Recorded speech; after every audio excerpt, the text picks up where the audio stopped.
thinking about doing, please don't do it.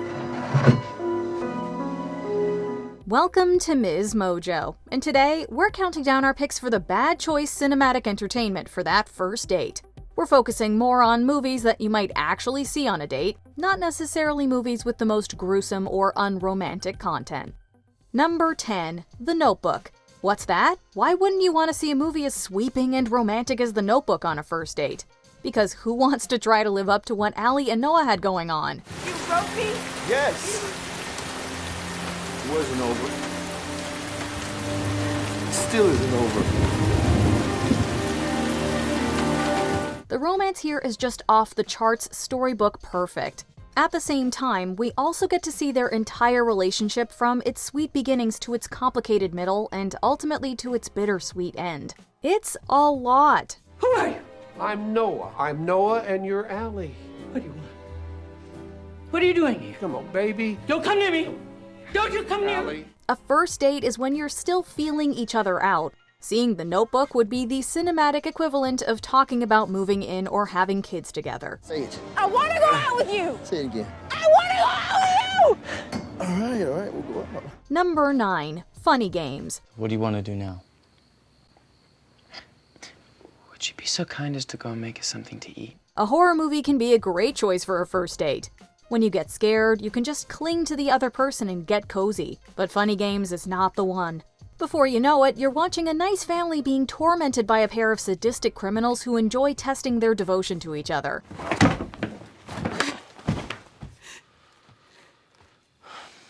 You shouldn't have done that, Anne. You're not allowed to break the rules. Instead of grabbing for each other, two people on a first date might find themselves inching further and further away from each other. It's enough to put you off marriage, family, and home ownership for years. Bravo! That was fantastic. Number 8, American Psycho. Patrick Bateman is an anti-hero to the nth degree. Listen, what's your name? Al. Speak up, come on. Al. Get a goddamn job, Al. The Wall Street sociopath with yuppie aspirations doesn't really do much to make you want to root for him. He hates his fiancée and is generally soulless, and that's before he starts offing people.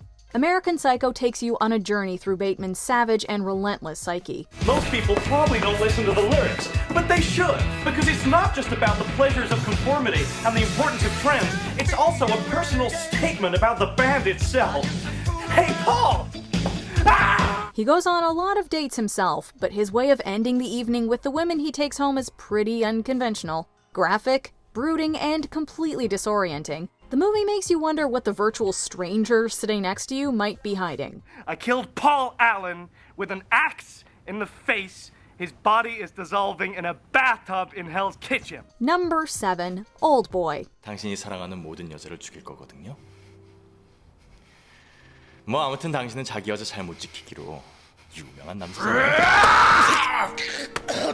This stylish adaptation of a Japanese manga at first might appear to be a straightforward action film, but things get very, very weird very, very quickly. A man is kidnapped and imprisoned for several years, and then, upon escaping from this group of mysterious captors, swears revenge on them. And things get even weirder and more shocking still after he meets a younger woman he begins to fall in love with. By the end, things have gotten so out of hand in ways that need to be seen to be believed. But we can guarantee it's gonna zap the romance right out of any date.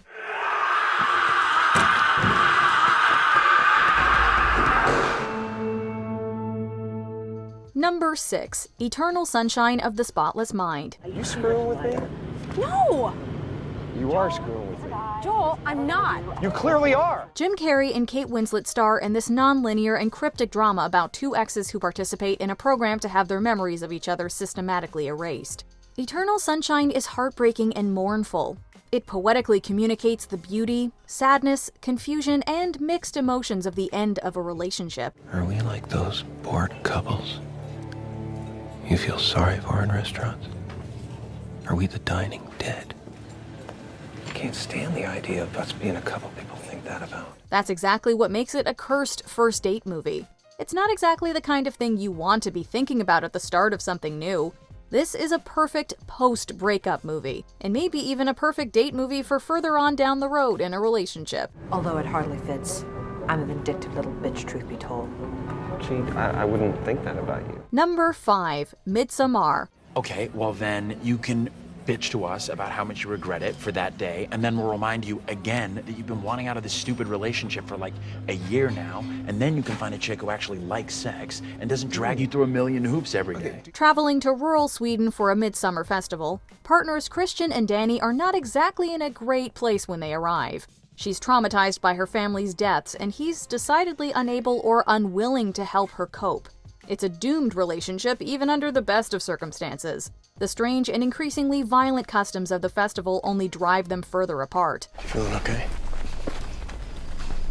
Just really need to not be here right now. Yeah.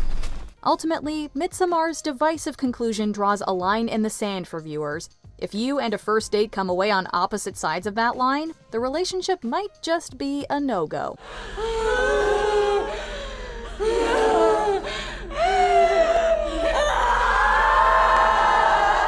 Number 4. Gone Girl. You don't know if she has friends, you don't know what she does all day, and you don't know your wife's blood type. Sure, y'all are married. Some people will do anything to put the spark back in a relationship.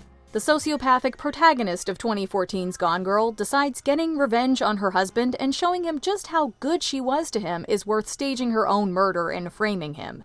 This man of mine may kill me. He may truly kill me. WTF. If that doesn't spell romance, then what does? This movie is a searing and twisted look at a marriage turned poisonous, and while that absolutely may be some couples' vibes, it's not everyone's. If it's enough to make you look at the person next to you and wonder if they're capable of this, it can put a real damper on the attraction. You think you'd be happy with a nice Midwestern girl? No way, baby. I'm it. Number 3. Fatal Attraction. You never really know a partner until you date them for a while. Hi. Glad to meet you. Nice to meet you. Haven't we met somewhere before? I don't think so, no. What can draw you to someone can just as easily turn ugly if the conditions are right. Intense passion might look attractive on screen, but as Fatal Attraction shows us, there can be another side to that. In the film, Glenn Close's character can't accept not having Michael Douglas to herself, despite the fact that he is married to someone else. So when he ends their brief extramarital fling, she believes it gives her full license to destroy his life. My wife's in the hospital. She could have been killed. Now, if you're not going to do something about this... Take it easy, okay? You don't have to shout. Far-fetched as it may seem, it just might color how you think about someone new in your life. It's okay. It's okay. Oh. Number 2. Blue Valentine. You always hurt the ones you love. Sitting through this movie with a first date is sure to keep expectations low, which might be a good thing, depending on how warped your perspective is. Ryan Gosling and Michelle Williams star as a married couple whose relationship has rotted away. I'm sorry. Baby, I'm sorry. I can't do this anymore. Jumping back and forth in time to the beginning and end of their relationship, we get to watch as all they loved about each other gets whittled away by life. All that's left is resentments and bitter reminders of how in love they used to be. The last thing you need on a first date is a reminder that all the things you like about each other right now can turn toxic in just a few short years. Daddy!